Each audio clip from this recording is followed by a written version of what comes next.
We're going to kick off here long-term liabilities in Chapter 9. So Chapter 8, we looked at current liabilities or short-term liabilities.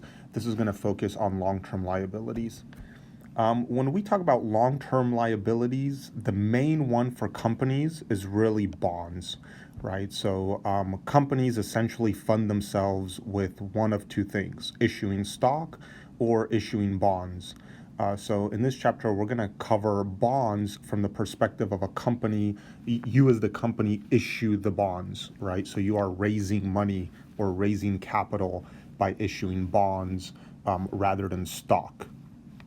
So, and it's outside of the scope of this lecture of why you would pick one over the other, but when you get into corporate finance, there's a lot of theory around the optimal mix of stocks and bonds. Anyway, what are our learning objectives for this chapter? We want to talk about how we account for bonds payable and interest expense, and we need to. There's two methods to do this. There's straight line amortization. You'll see. We'll walk step by step through an example, and there's also effective interest amortization. This is the more academically correct method. And the one you should use based on generally accepted accounting principles. Some companies will use straight line if it's very similar, if the results are very similar to effective interest amortization, but really this is the proper way to do it. We'll also account for some other features of bonds payable. We'll describe some other long-term liabilities that exist, understand leverage on the financial statement. So how leverage, we'll look at the leverage ratio and how we think about it.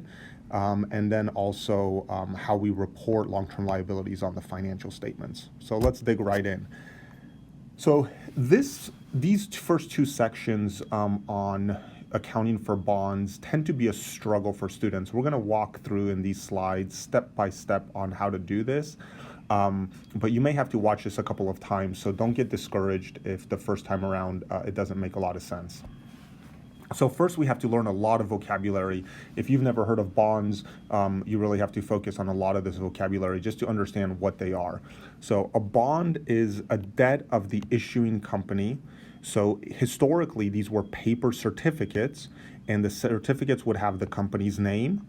They would have the principal amount of the bond.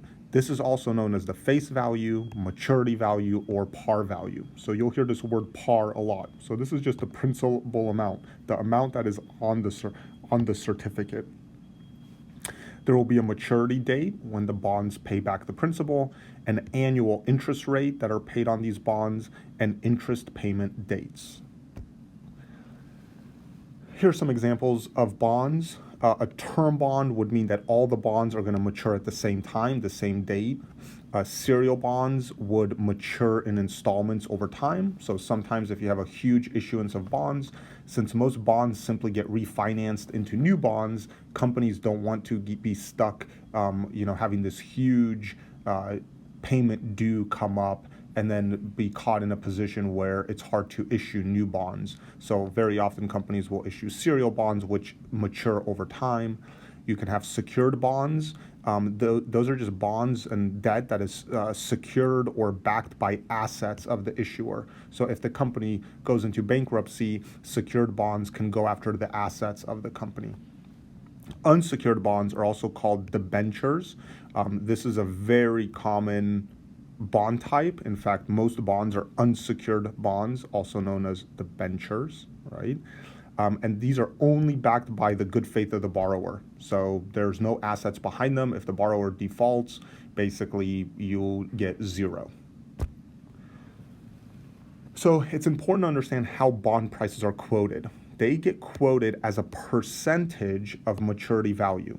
So for example, if maturity value is, or face value or par value is $1,000, and the bond price will get quoted as, let's say, 94.2, that means 94.2% of 1,000 equals $942. So that's what that bond is selling for. So the bond that gives you $1,000 at maturity, if it's selling for 94.2, sells for $942.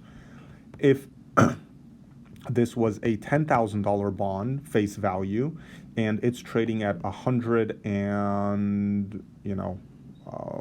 101, let's call it 0.5, I don't know. So that would be that percentage of face value, which means this is trading at $10,150.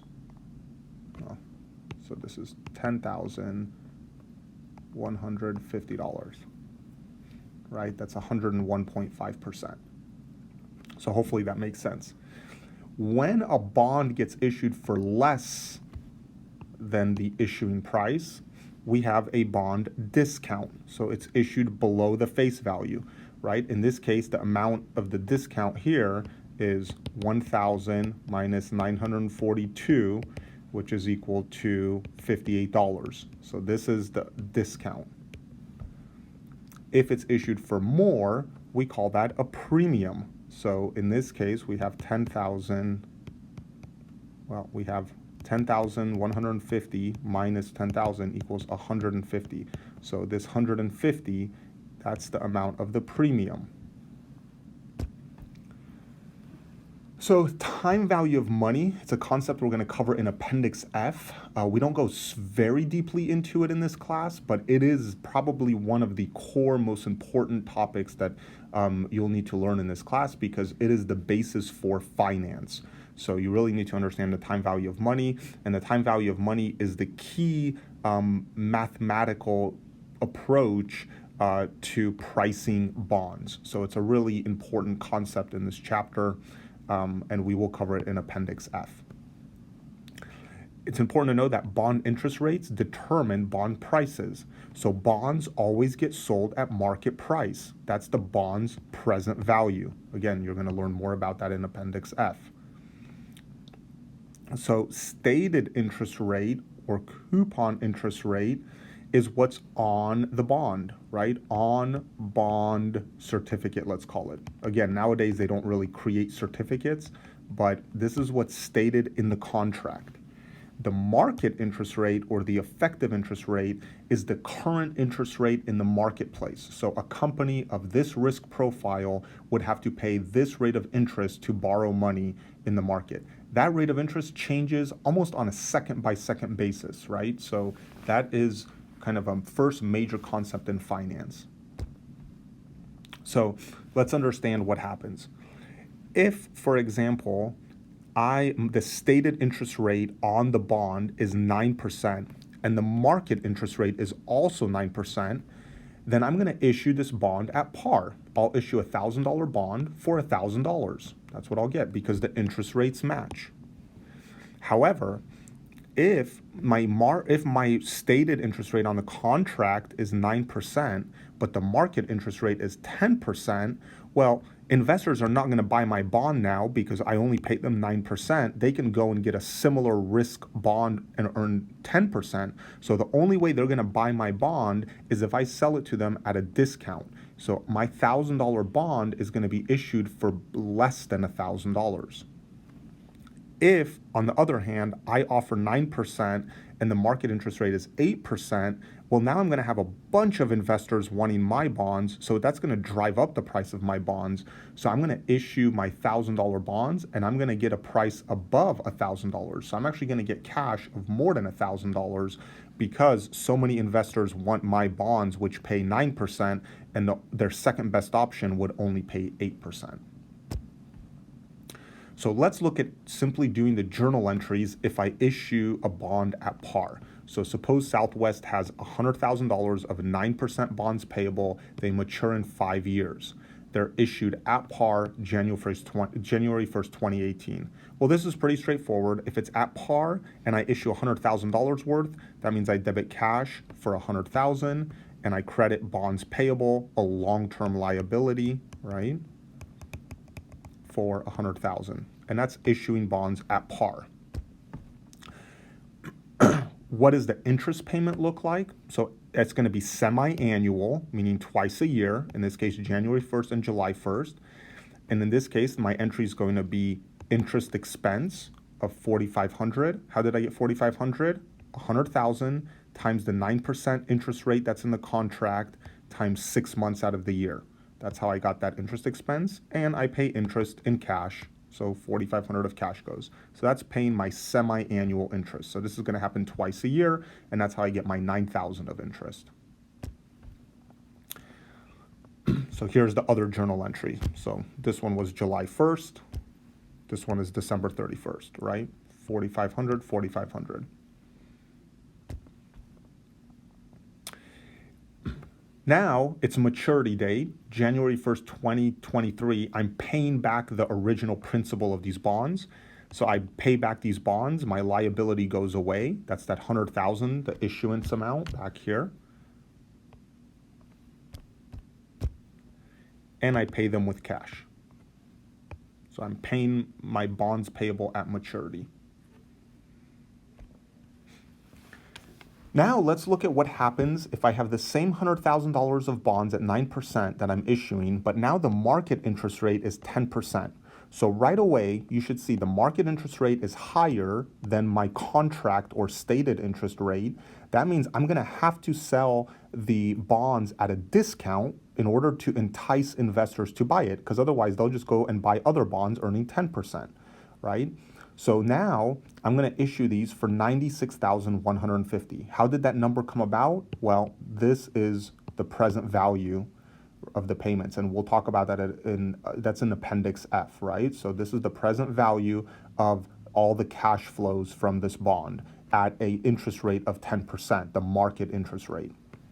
So, but back to how we account for it, cash that we're going to collect, $96,150. We sold it at a discount. At the end of the period, we're still going to have to pay back $100,000 of bonds payable, because that is what the contract is. It's for $100,000 of bonds payable. The difference in this case is a debit or a discount on bonds payable.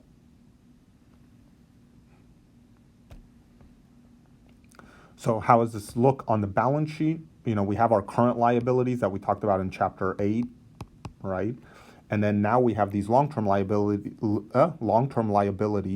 bonds payable of $100,000 less the discount, or add the premium if it was a premium.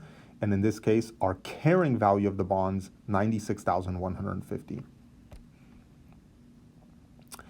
We're still going to make the same interest payment, because the interest payment, the cash going out, is based on the contract price, the contract interest rate, and the amount of time. So we are still going to write a check for $4,500. But when we issue bonds payable at a discount, our interest expense, so this is different. This is interest payment, the amount of cash that goes out, but our interest expense, the journal entry for interest expense, is going to increase each period. Why?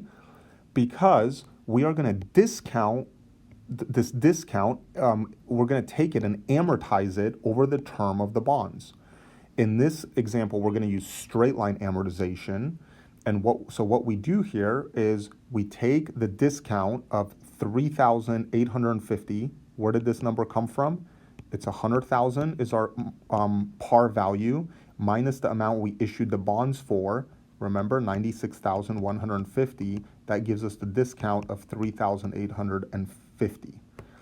It's going to be 10 annual periods. Where does this come from? 5 years is the life of the bond, and we pay our interest twice a year, so we get 10 periods.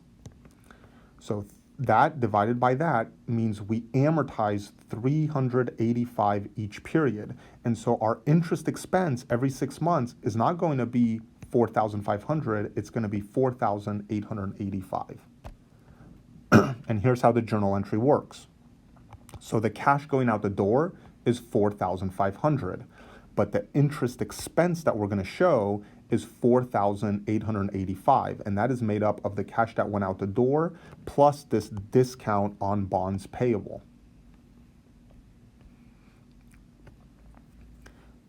What about issuing bonds payable at a premium? So suppose that we still have our $100,000 face amount of bonds, and now we issue it at a price of 103.85, right? Which would be 103,850. So if we use the straight line method, what happens? So again, we're going to amortize 3,850. This time it's a premium. We're going to divide it by 10 periods, 5 years times 2 payments for each year. So that equals 10 pay periods, you can call it, right? So still 385 each period. The cash, we're still paying 4,500. That is the deal. It's 100,000 times 9% times 6 divided by 12, right? So that's still always going to be the same, but the amount of interest expense that we're going to show is now lower, and the difference is going to be our premium on bonds payable amortization. So we just amortized part of this premium. So what's happening here visually? So our par value of 100,000 is staying the same, right? We have this discount. We issued this for 96. In this, if we look at the discount part of it, we issued it for 96,150. And as we amortize this bond, we slowly bring it up to the par value. If we issued the bond at a premium, we're slowly bringing down the bond carrying amount to par value as well. So ultimately, when we pay back this bond, we're paying back 100,000, the face value. So again, that was kind of the easier shortcut way of doing it, but really the proper way of doing it is using the effective interest method. So we're going to walk through both a discount and a premium in detail here. Again, this is the theoretically correct method because it recognizes the time value of money on interest expense. So interest expense is going to be different every period. Okay, if you did straight line amortization, it was the same. Here it's going to be different every period. So first we have to determine the exact price that we issued the bond for, and we're going to build an amortization table. Here's what an amortization table looks like. So take a moment just to study this a little bit. The bond is issued January 1st, 2018. It matures January 1st, 2023, so it's 5 years. The stated or coupon interest rate is 9%. The market interest rate is 10%. So immediately I know this bond is going to get issued for less than the face value of $100,000 because the market interest rate is higher than my stated interest rate. How much interest am I going to pay every period? What is the cash going out every period? Well, it's my 9% times 100,000 times 6 out of 12, right? 100,000 times 9% times 6 out of 12, which is 4,500. The interest gets paid every January 1st and July 1st. I'm going to issue this bond for 96,149. Okay? And again, that's if I take the present value of all the cash payments, of all the cash flows at the market interest rate, right? So because the cash flows are every 6 months, I need to take this market interest rate and cut it by half. So it's going to be at 5%. That's going to give me a value of 96,149. That's how this number comes about. So then we're going to build what's called an amortization table here. So we have our payment dates. We have our interest payment amounts, right? We're paying cash going out the door is $4,500. The question is, what is our interest expense and how is it calculated? So before it was just this payment amount plus the straight line amortization of the discount or premium. But now this discount or premium amortization is going to change each period because we're going to use the effective interest method.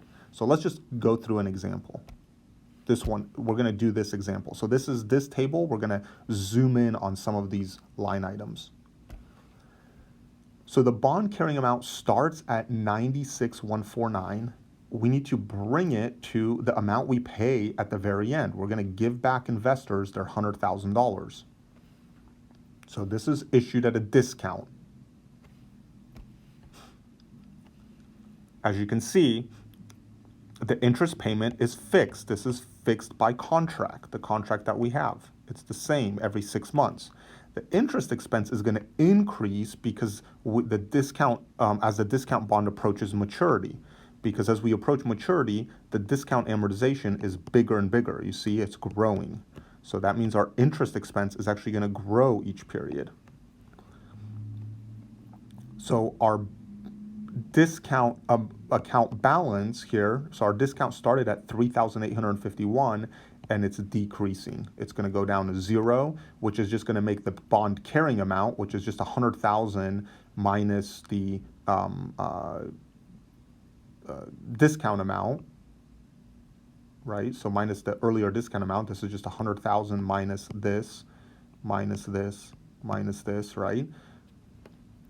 This is going to go down to 0. This is going to become 100,000. So here's the math of it.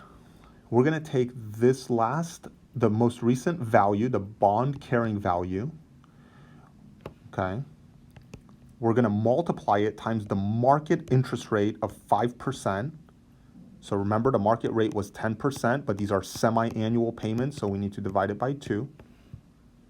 And that's going to give us our interest expense for this period. The next period is just going to be this next bond carrying value, 96,456 times 5%. That should give us this amount, and on and on. So this 96,779 times 0.5%. Oh, I should just say 0.05, right? That equals 5%. So times 0.5 or 5%, however you want to think about it, and that equals that.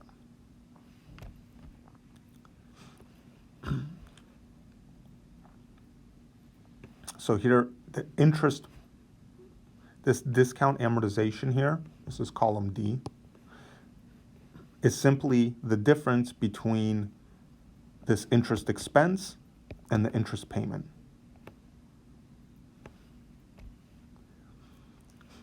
This column E, this is going to decrease by, so this is 3,851 minus this amount equals this amount. 3,544 minus this amount equals this amount, and on and on. Column F, this is the bond carrying amount, is going to slowly increase from issuance to maturity by the amount of the discount amortization each period. So it's going to go up by these amounts until this becomes 0 and this becomes 100,000.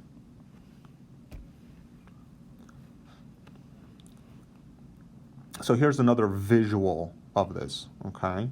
So our interest payment stays the same, $4,500 each period. Our interest expense is going to grow.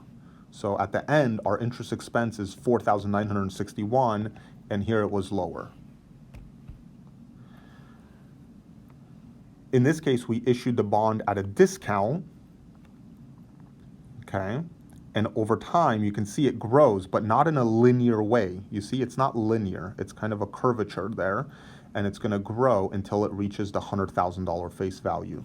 So this is the bond carrying amount. It's going to increase until it hits 100,000. So the bond's face or maturity value is the same the whole period. It's 100,000. We just need the bond carrying amount. We issued it first for 96,149. That needs to slowly move up to 100,000. That's the carrying amount. So same exact journal entry, but each journal entry is going to be different. You see now, July 1st, our interest expense is $4,807. Our discount is $307. The cash we paid is $4,500. The next December payment, the interest expense is different now, $4,823. The discount is $323. The interest payable is $4,500. In this case, it's interest payable because we're just accruing. They're saying this accrues at the end of the period, so probably the next day we'll pay it out and this will become cash, right? So that's why this is not cash, and before it was cash. They're just throwing in just to make sure you remember chapter 3, right? To accrue. So what happens if we do it at a premium? So that was a discount. What happens if we do it at a premium? It's really exactly the same thing. So in this case, we issued it for $104,100, the 100,000 of bonds at 9%. That was the stated or face value when the market interest rate is 8%. So I'm offering higher percent than the market. It's going to sell for a premium. right? So how much cash do I collect? 104,100. I owe 100,000 at the end. I have this premium that I need to amortize. So this is issuing bonds at a premium. So how's my balance sheet going to look? I have my bonds payable plus my premium. So this is my carrying value on my balance sheet, 104,100. Same exact table, except now we issued at a premium because the market interest rate is different, 8%. It's lower now than our stated interest rate. So as you can see, we're issuing at a premium now. Interest payments, key, still the same. It's just our interest expense is going to be different. And when we issue at a premium, the difference here is you can see our interest expense goes down. Our premium amortization increases, and everything else is the same. So we're still going to 0 and 100,000 eventually. So let's walk through it again. This time we're at a premium, so we're starting above 100,000 and getting to 100,000. Same exact math and same exact logic. So the interest payment is fixed based on contract. The interest expense in this case is going to decrease as the premium bond approaches maturity. So we're going to you can see it goes from 4164 to 4137, and it's going to keep getting smaller. And our bond carrying value decreases. It's going to ultimately hit 100,000. So same exact math. We're taking the 104,000, multiplying times the market interest rate of 4%. That is just 8% divided by 2, because you're paying twice a year, and that's how you're calculating your interest expense for there. So the next interest expense is just going to be this guy, 103,764 times 4%, and that's going to equal here, and on and on. And again, the difference between this and this is going to equal this. So the difference between this and this gives us this.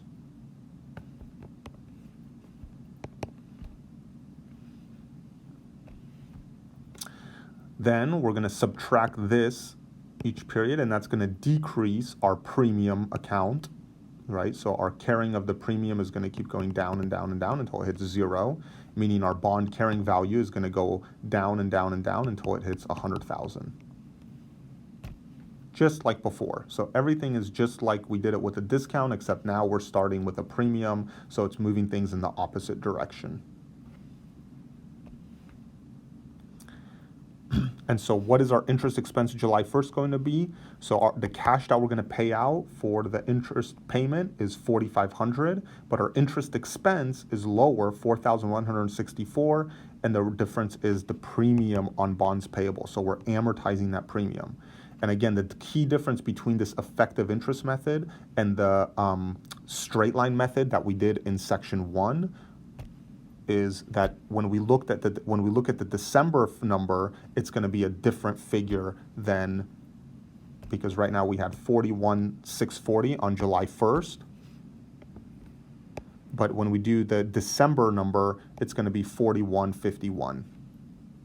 I say December because you might accrue December 31st if that's when you do your financial statements, right? And so in this case, your interest payment is the same. Your interest expense is actually decreasing when you have a premium. The bond carrying amount started higher and it goes down, again, in a non-linear, I know this looks like a straight line, but it isn't, and it goes down until it reaches the face value or maturity value of 100,000, because that's what you're going to pay back to investors. Okay, so that is the core of it. Let's look at some other stuff out of this chapter. What are some other features of bonds payable that you will see? Well, sometimes you'll see partial period interest amounts. So let's say that Google issues 100,000 of 8% bonds payable at 96. So what's the dollar amount that they're going to issue it for? 96,000, right? 100,000 times 96% on August 31st, 2018. The market interest rate was 9%. We already know that this was at a discount because it's less than 100, but you should be able to see just by the interest rates, if I'm offering investors 8% and the market interest rate is 9%, I've got to sell this bond for a discount. Semi-annual interest. So when we look at the amortization table here, we're starting with a bond carrying amount of 96,000, and we take 96,000, we multiply it times 4.5%, which is just 9% divided by 2. That's what's going to give us our interest expense this period. Then we're going to take 96,320 and do it by this period. So that's just a review of this. But what happens when we have a partial period? So in this case, we issued this August 31st, 2018, and the payment isn't due till February 28, 2019. But in this case, our year end is December 31st. So we must accrue interest and amortize the bond discount for 4 months, right? Why 4 months? Again, we started in August. So if you think August, so September, October, November, December, 4 months. So we have 4 out of 6 of the interest expense, 4320. We're going to take this interest expense that's going to come up in February and use that number to take 4/6 of that. Why 4/6? Because it's 4 months out of a 6-month payment period. And that's going to be our interest expense when we do our year-end December 31st adjustments. So again, we're accruing, Chapter 3. Discount on bonds payable, we're going to take the 320 that we're going to show the next period when we do the February 28th journal entry, and we're going to take 4/6 of that, so that's 213, and that's going to become our interest payable, which is the 4,000 here, times the 4 months out of 6 months, 2,667. So sometimes the question comes up, as a company, should we retire our bonds before they mature, right? Why do we want to do that? Well, we might want to relieve the pressure of paying high interest payments. Maybe interest rates have dropped in the marketplace and we want to refinance, so we want to borrow at a lower rate. So many companies will issue what's called callable bonds, meaning the issuer can pay off at some prearranged price whenever the issuer chooses. So if I'm the company, I can have a callable bond and say, I can, at any point in time that I want, I can pay you 101% for this bond and get them, basically retire the bond. This would create a gain or a loss. Again, this is an accounting gimmick, but it would create a gain or a loss, and here's why. Let's say that Southwest has $300 million of debenture. Remember, they're not secured, so unsecured bonds outstanding. Currently, the discount is still $30 million. We still haven't amortized all of it. The bonds are callable at 101, meaning I can go out and I can tell all the owners of the bonds, if I'm Southwest, I can say, I want to retire these bonds and I'll pay you 101. However, the market price of the bonds is 99. So I can just go into the marketplace and buy up all my bonds for 99. So will Southwest call the bonds at 100 or purchase them for 99 in the open market? Well, of course, they'll just go into the open market and buy them for 99, right? What will that look like? So the bonds that they have to pay back is $300,000 if they wait until maturity. Currently, there is an unamortized discount of $30 million, right? So they started with $300 million. $30 million is still an unamortized discount. So the carrying amount of the bonds that are being retired is $270 on the balance sheet. Southwest has to go into the marketplace and pay $99 for the bonds. So if they buy back all $300 million of the bonds at $99, that means they paid $297 million to retire these bonds. So they're going to have a loss on the retirement of $27 because the carrying amount is $270 and the market price was $297. It's like they have to bring up to date and get rid of the discount that they had on their books. You might also have convertible bonds and notes. These are bonds or notes that can be converted into stock.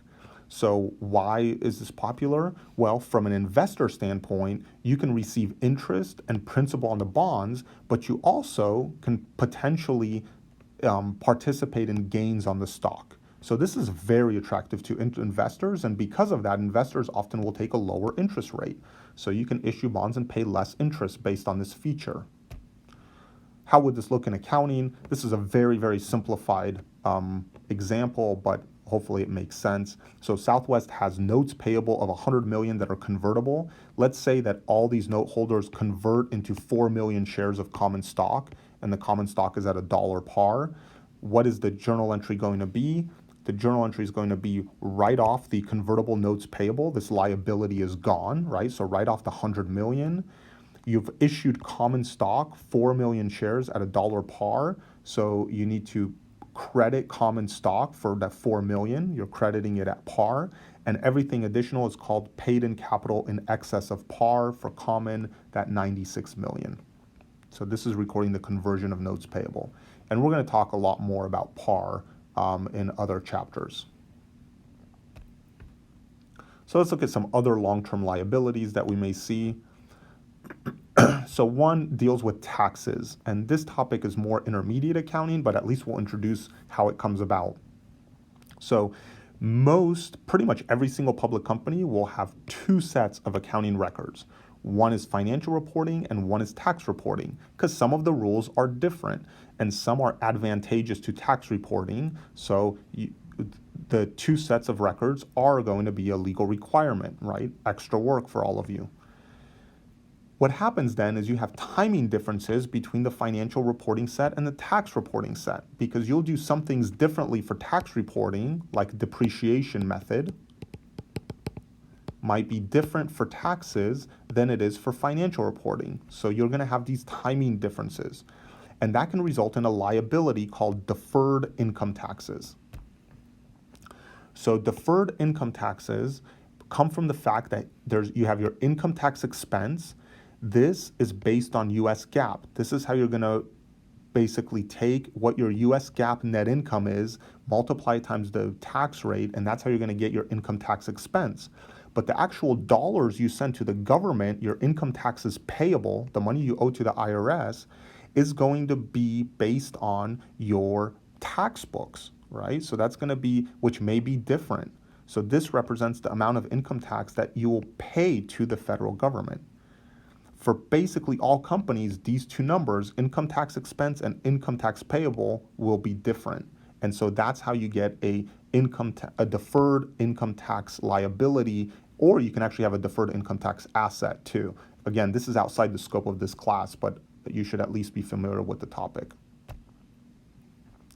So they're giving you a very simple example where this doesn't happen. In this case, the income tax expense and income tax payable are the same. It's just showing you a basic example of recording income tax for the year. This will be different when you have a deferred tax liability or deferred tax asset, because this number will not equal this number, and the difference is going to be either a deferred tax liability or a deferred tax asset.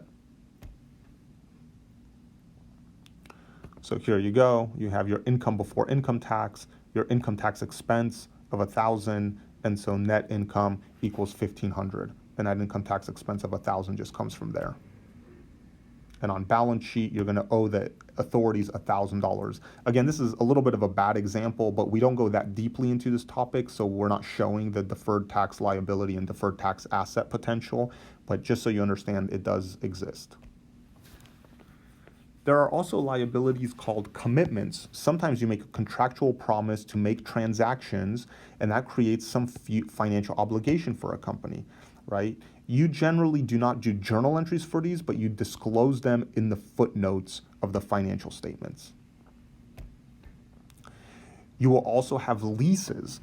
This is more an intermediate accounting topic, but you might lease something. A lease is basically like renting an asset, right? So you can use the asset without purchasing it up front, okay? There are finance leases, so the company is leasing the asset to own it after some period of time, and there are operating leases, which is just to use it, but they don't plan on eventually owning it.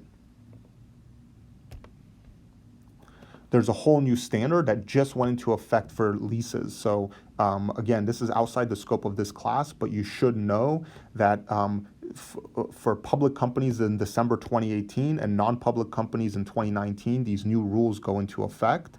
And basically what it's saying is finance and operating leases that are longer than 12 months need to be capitalized. Capitalized meaning they're going to be put on the balance sheet.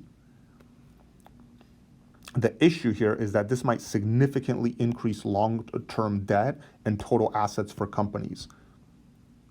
So if you think about ratios that we've talked about, this might result in the debt ratio going up and the return on assets going down. Go back and review those ratios and see that why that's going to be the case if we're going to capitalize the leases and we're going to increase our long-term debt and our total assets, right? How does long-term debt and total assets affect these two ratios? And let's look at leverage on the financial statements. So the leverage ratio, also known as the debt rate. So if you remember the debt ratio, we have total debt or liabilities over total assets. The leverage ratio is going to take total assets and divide it by average common stockholders' equity. It's known as the equity multiplier. Okay, it's basically showing the total assets per dollar of stockholders' equity. So let's look at an example of Southwest and United. Okay, so if we look at for the debt ratio, we've got average total assets for each company, average common stockholders' equity. So our leverage ratio is just number 1 divided by number 2. So that gives us this and this. Okay. Then our total liabilities or debt and our total assets are here and here, and our debt ratio is just number 4 divided by number 5. So this divided by this gives us 63.8% and 78.5%. So as you can see, United has higher leverage and a higher debt ratio. And so that kind of affects some things like the times interest earned ratio. This is going to measure the number of times that the operating income can cover your interest expense, right? So you have your interest expense. How many times can that get covered by your operating income, the money you're making from your operations in a given time period? So Southwest can cover its interest expense almost 31 times, meaning operating income would have to fall quite a lot before Southwest can't even cover their interest expense and might go bankrupt. But if we look at United only is 7.1 times. So if their operating income needs to fall a lot less before they can't even cover their interest expense. And finally, how do we report long-term liabilities on the financial statements? As you can see, we're going to have it under liabilities. We're going to have the current maturities of long-term debt. Remember, we talked about this in Chapter 8, right? So we have our total long-term debt here under our long-term debt note. There's going to be any current maturities that are going to go into our current assets. Then we're going to be left with, here we have any less debt discounted and issuance costs, and we're going to have our net number of long-term debt, and that's going to go here under long-term debt.